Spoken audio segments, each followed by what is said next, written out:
Hey.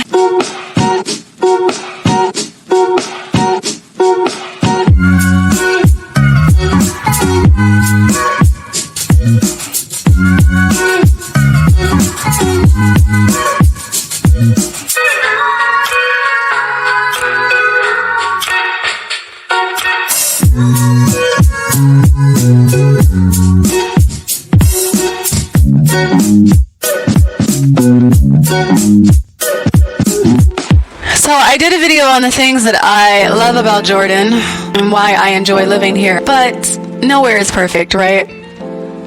I'm kind of getting out of that honeymoon phase. The honeymoon phase is kind of fading out.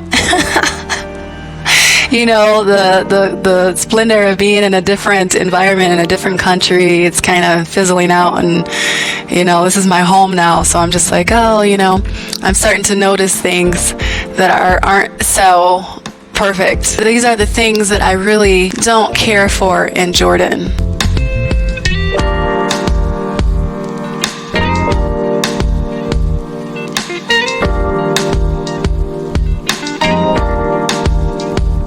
One of the things that I don't really like, this one I love and I also don't love. I can appreciate it and I don't appreciate it, and that's the lack of diversity here. There's no diversity here. Now, there are different races here. You have Filipinos, you have Africans, you have African Americans. There's a whole community of African Americans. So the lack of diversity here, there's not many businesses or establishments or products that cater to black care.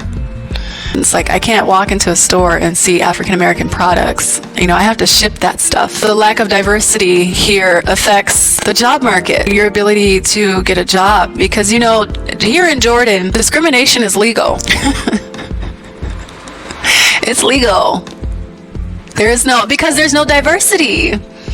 You know, the only people working here are Jordanians. Like, you know, there's no diversity here. So there's no need for discrimination laws. You know, so discrimination here is legal. Like, you know, I took my son to an establishment to see, he's like, I want to work. You know, he was used to having summer jobs in America. So we went to a few places to see if we can get him a job. And they just flat out told me, we only hire Jordanians.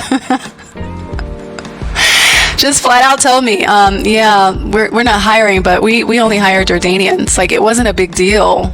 Straight face. No hesitation. Like, it's just, they don't know. It's a foreign thing. There's no discriminatory laws. There's no religious laws. Like, you know, if you go into, I went on a job interview, and, you know, I keep the Sabbath every week. And Jordanians, they have their weekly holiday is on Friday.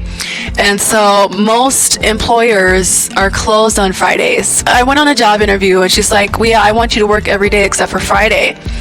And that's another thing. They just don't have, like the employment laws that they have in America does not exist here. Like, if your employer wants you to work every day, 9-10 hours a day, there's nothing that is really like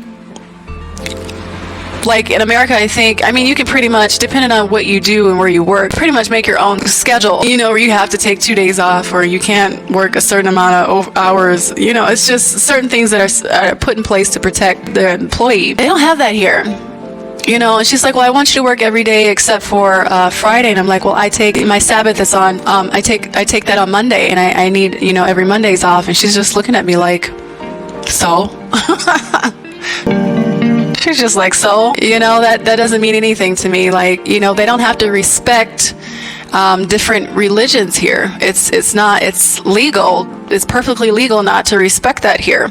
You know, if they want to be compassionate and give you that day off because that's your religious holiday, they'll give it to you, but there's nothing set in place where they have to honor that. Like in America, they have to honor religion and, you know, certain things. Like, they can't discriminate against certain, like, it's law. You can't discriminate against certain things. That doesn't exist here. And she's just like, I understand you're telling me that you take that day off, it's your Sabbath, but pretty much she said she didn't care. Like, I need you here working. So it's a little different. It's just different. They just don't have the laws that, you know, like in the Western world have to protect individuality, to protect your spiritual religious beliefs. They don't have employment laws set into place here. So if you're a foreigner, you don't have much say. You don't have very many rights here when it comes to certain things like you do in America. When it comes to diversity, even if she didn't have to respect the fact that I took Sabbath off every week, just common courtesy, like you want to respect people's spiritual beliefs. I just thought that was it was more of a character flaw than anything else, where's your compassion? There's no diversity, so therefore there's nothing here in place to protect it. Everybody here does the same thing. Everybody here takes the same days off. They practice the same religion. They go to the same churches. There's no need for any protection of diversity here because there isn't any.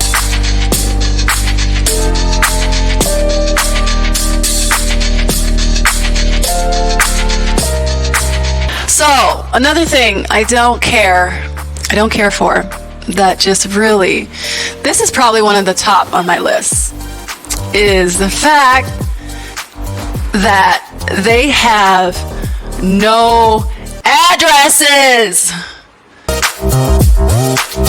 There's no addresses, you guys. Can you imagine?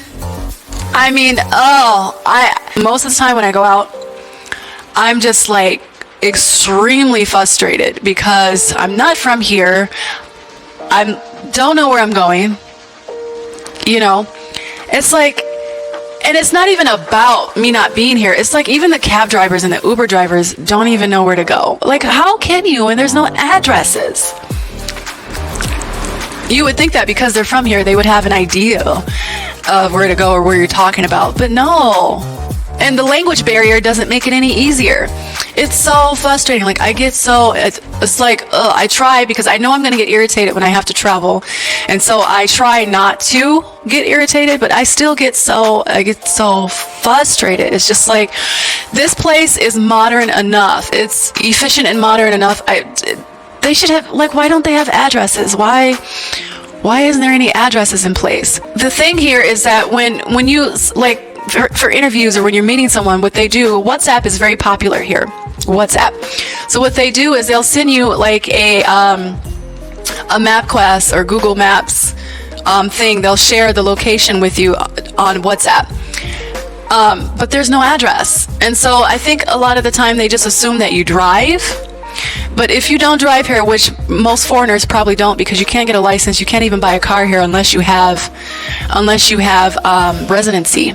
So most of the foreigners probably don't drive here. They're not driving here unless they've been here for 5 years and worked for 5 years and they have residency, or unless you get married and get it within 6 months. Most of the foreigners don't drive here. They're probably taking Uber or cabs everywhere. So if you're a foreigner and you have to get around, they're sending you a Google map thing on WhatsApp. If you ask them, okay, so what's your location? They're not sending you an address. They're sending you a Google map location without an address. And it's just I don't drive. I can't copy that out of WhatsApp and put it into Uber. Uber's not going to read unnamed location. And it's just they can't, because most of Jordanians here drive, and it's just they don't even come to mind. They don't even think that far. But you think that they would with foreigners, because foreigners don't drive here. We can't drive. We don't have residency. So you think they would think, oh, I can't send them a MapQuest location that doesn't have an address on it, because more than likely they don't drive and they're going to take Uber. That's not even a part of the thought process. It's just normal just to send you an unnamed location on WhatsApp, and they just expect you to figure out where the hell they are.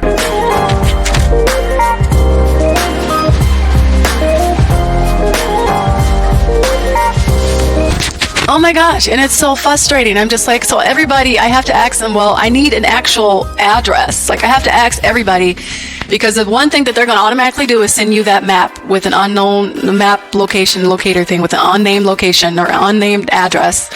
And so I have to ask everybody, I have to tell them, I need an actual location. I'm taking Uber. I can't put that in Uber, and they can't give me an address because there's no addresses. So what I have to do is I have to get into Uber and show him the location that they send me on my phone. I have to pull the MapQuest location thing up and pray to God he knows, or just get him my phone. You know, so say if the MapQuest location has a city on there and that's it, which is not even majority of the time. And so I'll put the location into the city, or, you know, whatever it gives me in Uber. And then when I get into the Uber, I'm like showing him, I have to show him my phone, you know, pull it up and hit start so that he can follow. So he can follow the actual location on my phone. It's just like, so the Uber is like probably trying to go this way and he's following my phone that way. It's just such a mess. It is so frustrating. And then when we get there in the area, you know, because I don't have an exact address, you know, I'm asking the Uber driver, do you know where this is? Do you know where this is? Because you want to make sure you're at the actual location, because they'll just drop you off. They don't drop you off in front of the actual establishment. Like when that thing stops, they stop. And if it's not accurate, you know, they don't know where the hell you're going because they don't have an address. So it's just like, I've gotten dropped off like a mile away from my location, a few blocks across the street, down the block. It's never at the establishment. I'm always having to walk or find where I need to go once I'm dropped off. And I just pray and hope that I'm close, because it'd be hot and I don't like walking and sitting and eat. So it's just so frustrating, you guys. Like, I know it's going to happen every time I go out, and I'm like, I'm not going to get frustrated. Like, I'm just deal with it. Like, there's nothing you can do. And I every time I get so frustrated, I'm like cussing everybody out. You know, I'm just like, oh, this is so stupid. Like, this place is modern enough. They should have addresses, you know? So that's just, that's one thing. It's especially if you're in a hurry, or, you know, you have deadlines and you're trying to be somewhere, or you're trying to meet someone, you know, it can just, you don't know where you're going. Like, it could just be very frustrating, you know, not having, they don't have addresses.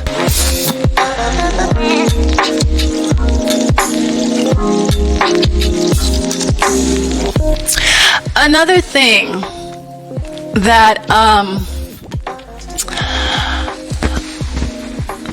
is kind of depressing about Jordan is that Jordanian women are not friendly.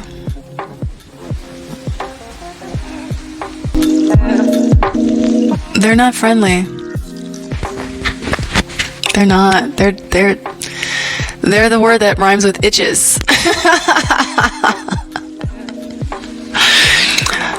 That rhymes with stitches. They're not. They're very, you know, when you come into a different culture and you're in a completely different country, a different environment, different moral sect, you know, you just really, I was looking forward to, you know, having some Jordanian girlfriends, and just like really, you know, just having some girlfriends, you know, some girls to hang out with and show me around, you know, get more acquainted with the culture, you know. And it hasn't happened yet. You want to know why it hasn't happened yet? You want to know why I don't have any Jordanian girlfriends? Because Jordanian women are